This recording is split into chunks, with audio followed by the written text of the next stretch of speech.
Founder of Gerhardt Law, a full-service intellectual property law firm specializing in patents, trademarks, and copyrights. And I'm Elizabeth Gerhardt, not an attorney, but I help Gerhardt Law with their marketing, and I run a podcast studio.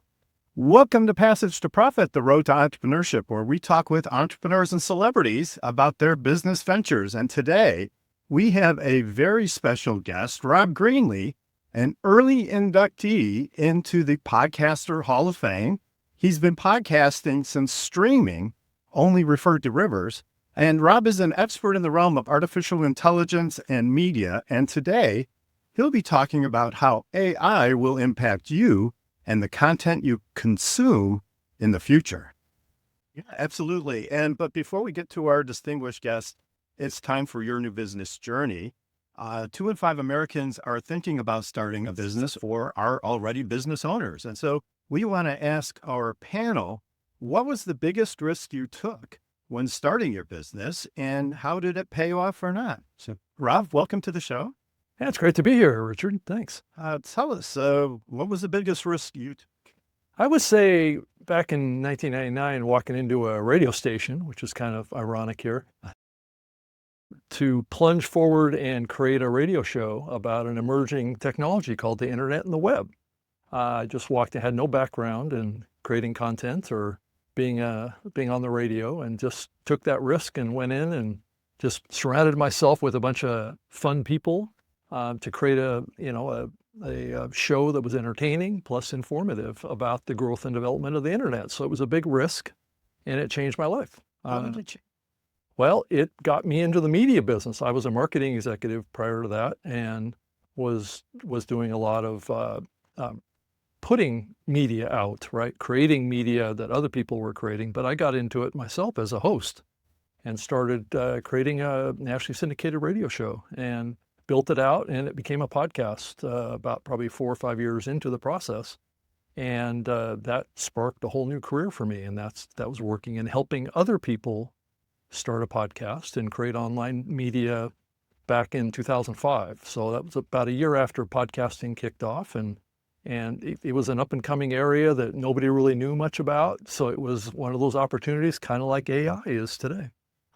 Being in the communications end of things changes a person, Yep. I think, a lot. If you get out there and you make yourself known, I think it can have a really positive effect. Congratulations on doing that. So the risk was really that it's going to have a huge impact on the rights of creators. So if you're an intellectual property geek like me, this is important stuff. So Anthropic is an AI platform. They make the AI Claude, and they were sued by a bunch of creators because Claude was using their content and regurgitating it as. Welcome back, listeners. You are listening to the Passage to Profit show with Richard and Elizabeth Gerhardt, and our special guest today, Rob Greenlee, the grandfather of podcasting. You did say something that really made us wonder about something. You said that you have a co-host on one of your podcasts who is an AI-generated co-host. Well, I did an episode with ChatGPT, and I asked him to play a role as my co-host on a show. ChatGPT knows my podcast tips live show that I do. And so this was a live streaming show. And so I prepped him.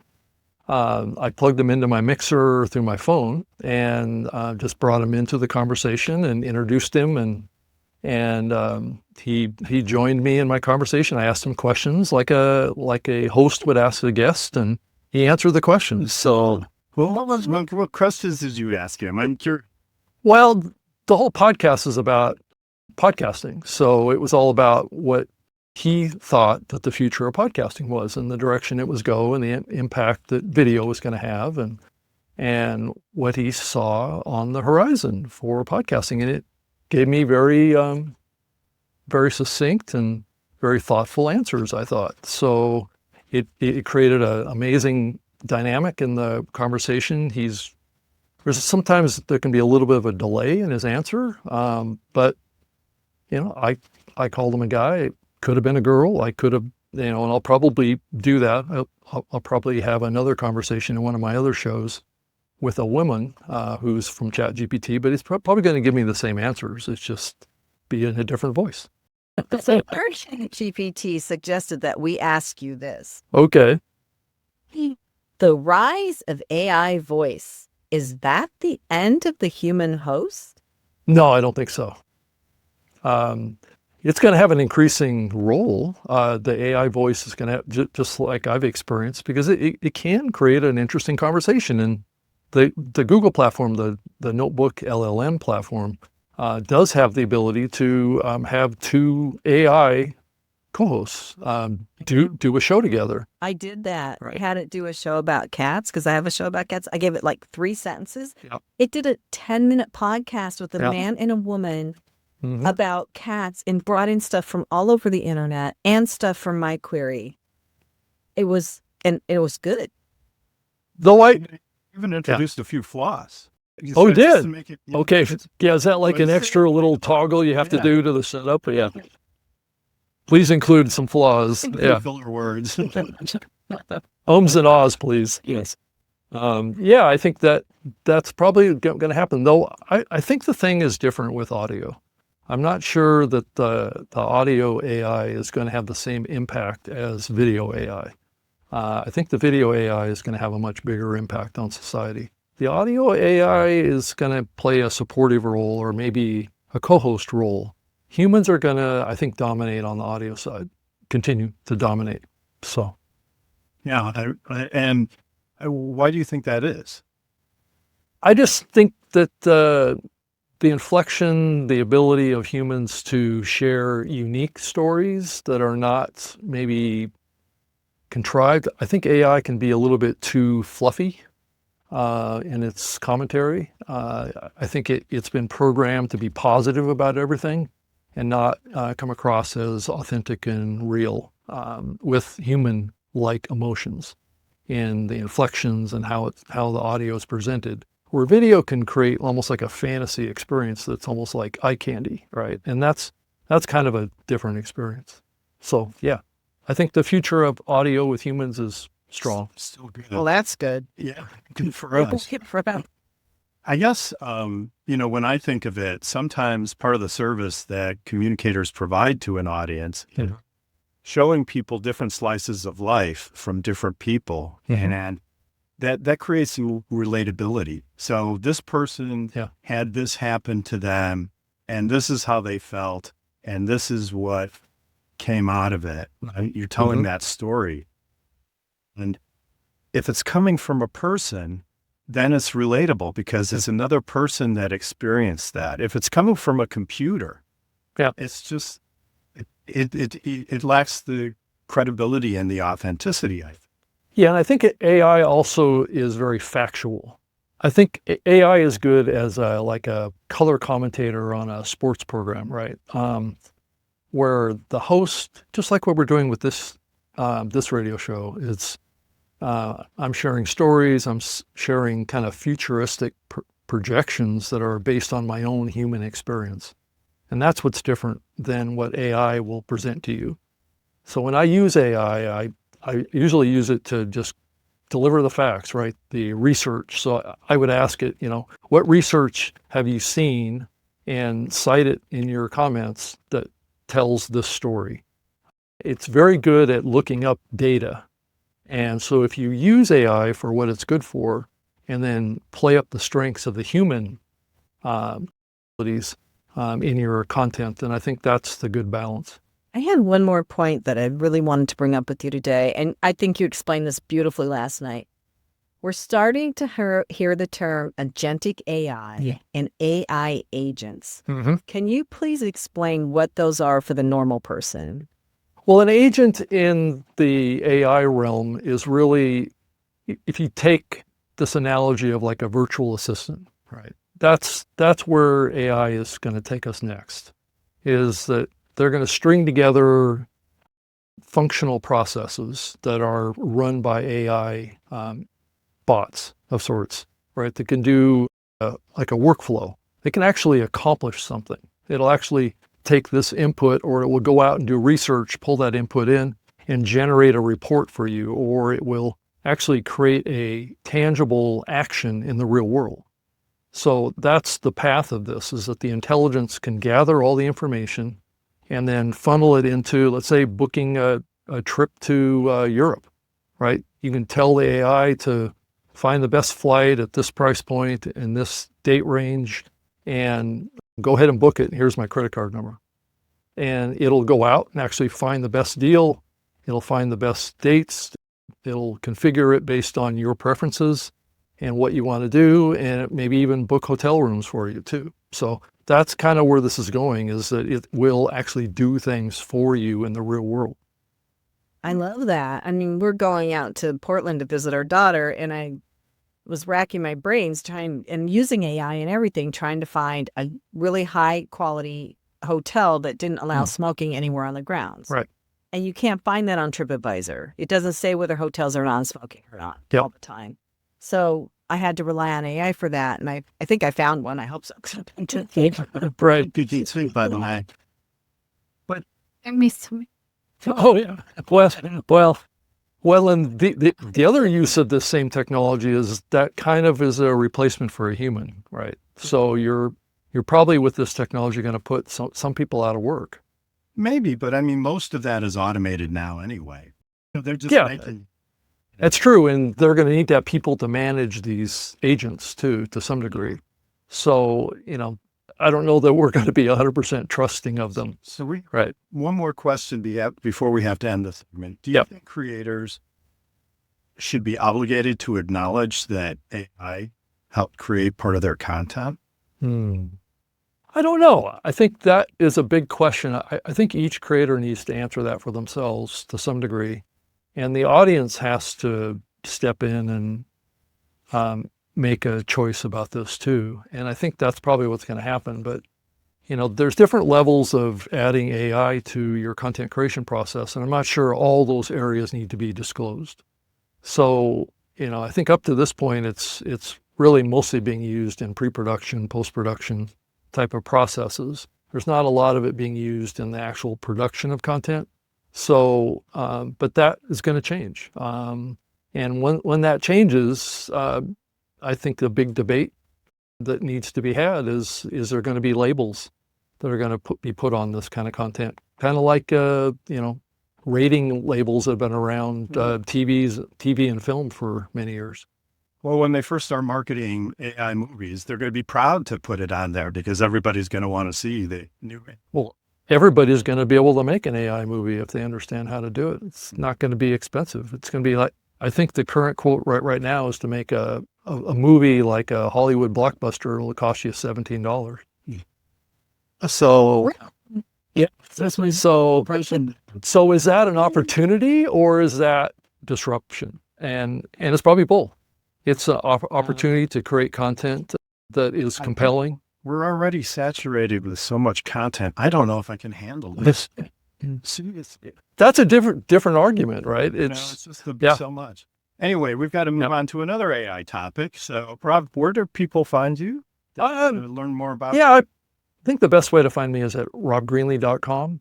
And I'm also on YouTube. I have a YouTube channel as well at Rob Greenlee, and then I'm on all the social platforms. So I'm easy to find.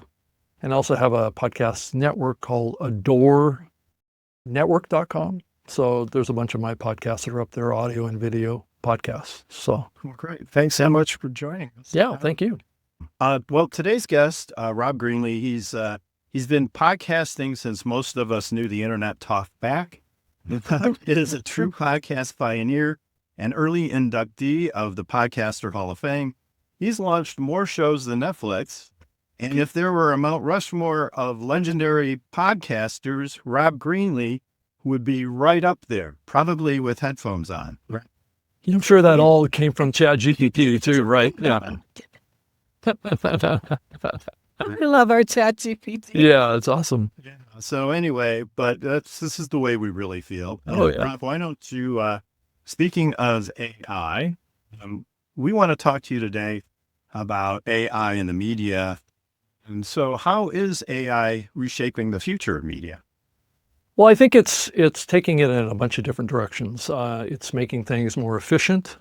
It's actually able to create content in a way that is increasingly becoming more and more professional on the video and audio side. But I think the real revolution is on the video side.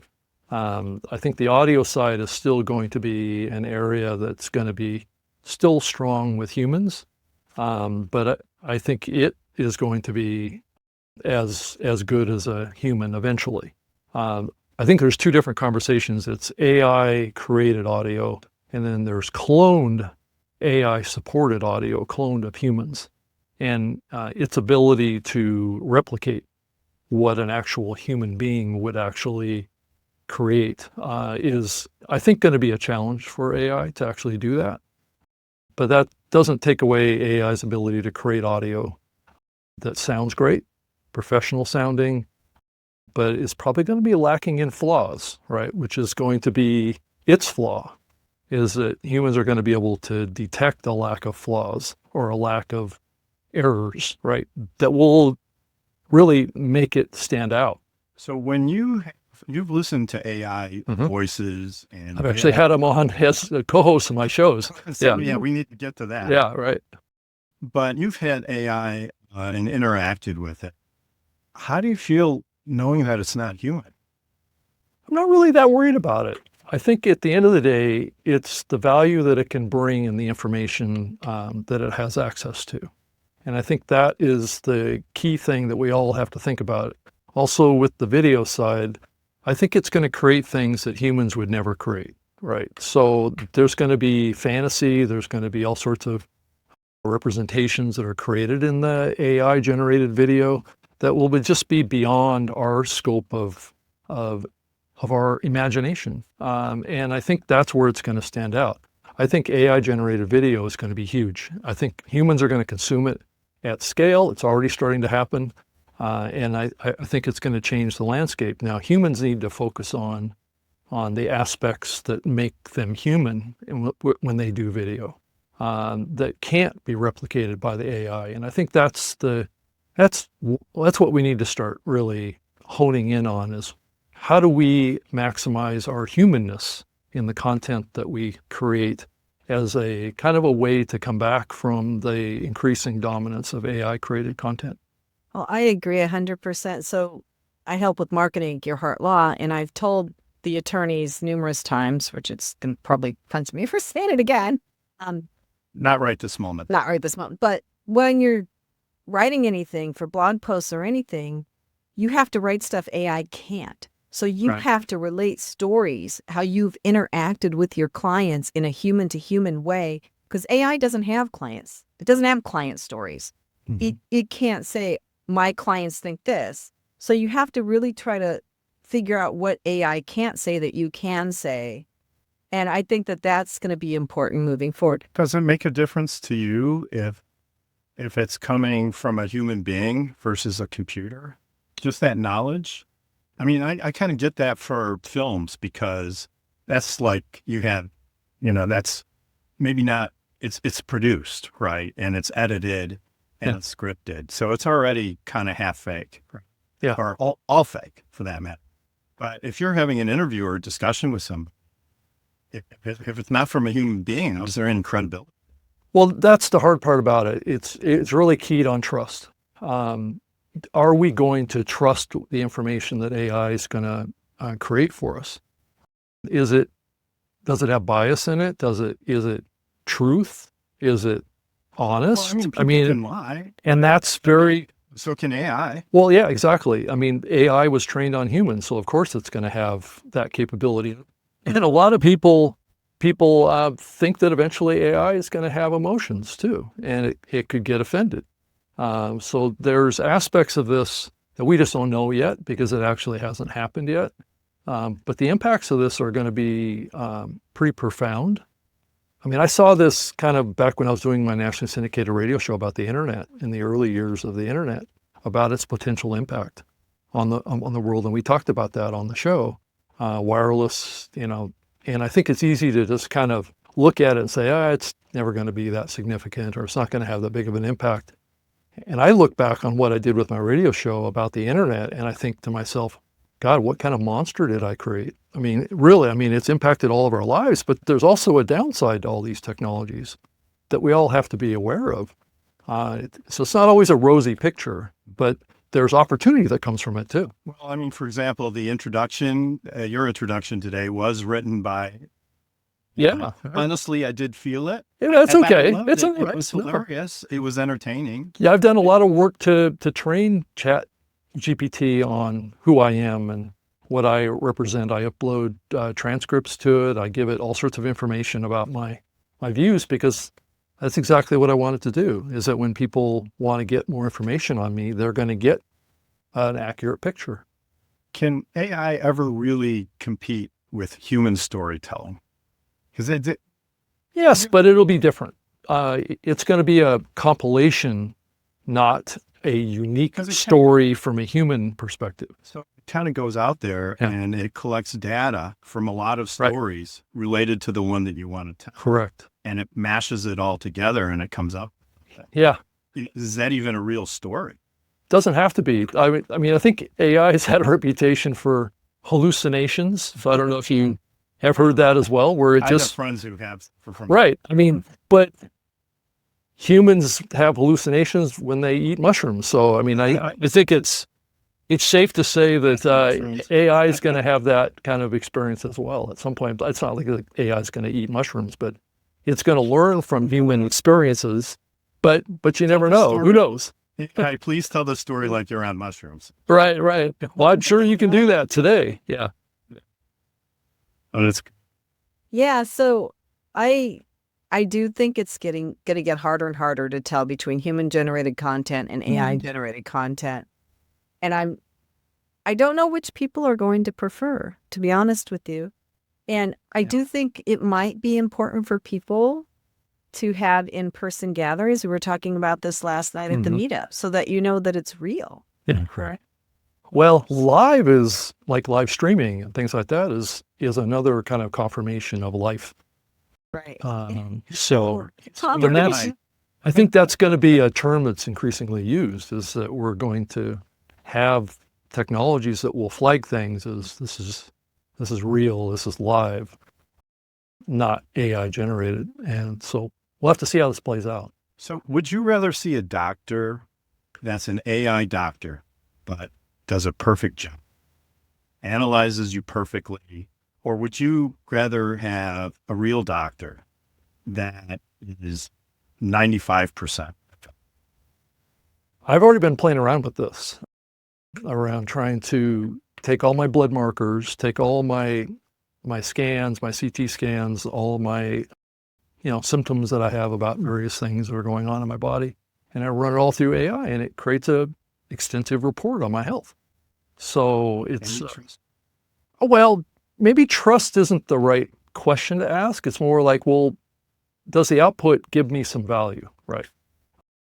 As opposed to going into a general practitioner and having them take 15 markers from me. I took 100 markers and gave it that information. So it's about the context of the information that you're giving it about you and how confident you are and trusting that giving it that kind of private information is secure and isn't going to get shared with insurance companies or something like that. You just don't know. Right. So that's a scary part. yeah, that is. Insurance companies will say, okay, well, sorry.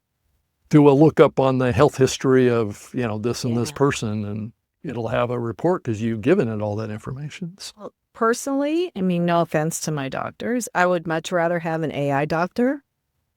I feel like they would be less judgmental, and and they would just look at the data, very analytically. I mean, that's so true, especially with Yeah. women patients and men doctors. And sometimes men have a reputation for dismissing symptoms. That Right. probably would not happen with an AI doctor. So yeah, I'll go the AI doctor route. You know what? Yeah, I will too, because You'll have to program a few doctor jokes in there, though, my own experience is that general practitioners don't know everything, right? So they don't always know the latest research on various causes of certain diseases. I've challenged the doctors that I've gone to, and I've asked them questions that they just have a puzzled look on their face. Right. So they don't have all the answers. And so I've had to kind of take responsibility for myself and use these tools to the best way that I can to help optimize my health. And in a little bit, I'm going to do the medical minute, and I'm going to talk about some an AI discussion I was at with the doctor. If so, say that you're getting a difficult diagnosis, you just like to have a computer, even if it has a sympathetic voice, blurt that out, or would you rather hear that from a human? Or does it not make any difference? Well, at some point, you probably want to bring a human into the process. It's just, maybe it's just a matter of identifying flags of potential issues. And I think it depends on what that is. A specialist doctor is typically not going to look holistically at your challenges, because a lot of diseases are caused by a lot of different things. And I know this isn't a health show, but not all doctors can look at all of the information and coalesce it to look at your body holistically to come up with a cure versus just tamping down the symptoms with some drugs. I agree. You know what? Yeah. I mean, I've had doctors tell me, oh, well, sorry, just Yeah. go figure it out. We don't know what's going on, right? Yeah. We don't know. My mother suffered with something for years that she Yeah. thought was due to something, and the doctors could never figure it out. And Yep. and maybe AI can. Yeah. I'd like to change the topic a little Yeah. bit and talk maybe about how AI will change media advertising and monetization. So, Rob, we touched about this a little bit last night during the meetup. So what is going to happen to media advertising and monetization as a result of AI? How will AI change advertising and media? I think it's going to change it in a couple different ways. It's going to make the ability to create advertisements much more quickly and get them also created in a way that maybe targets audiences better. And that's going to be on the audio and video side. Because currently right now, it's a pretty laborious process to create an ad spot or something like that, where you have to bring talent in the studio. They have to be scripted. They have to have a performance element to them, where that can all be done in AI and it can be done on the fly. So I think around targeting, the podcasting industry has been moving more and more towards automatic advertising, which is called programmatic advertising.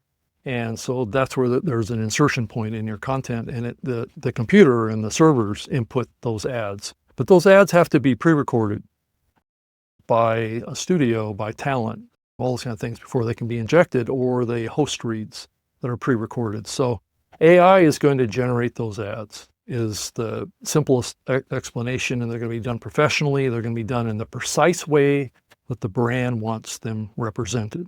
Because there's lots of examples where talent will come in and create a spot, and it just won't be just what the brand is really looking for, right? And they'll have to redo it over and over again to get it right. And that slows down the process, adds a lot of costs, and these platforms want to be dynamic, right? They want to be able to create campaigns on the fly, precisely how they want to have it presented. And this will be a way that it can do that. So we have to take a commercial break now. And for our listeners, if you want to get more Passage to Profit, you can listen to other episodes or follow us on social media. You can catch our past episodes anywhere you get your podcasts, or you can go to YouTube.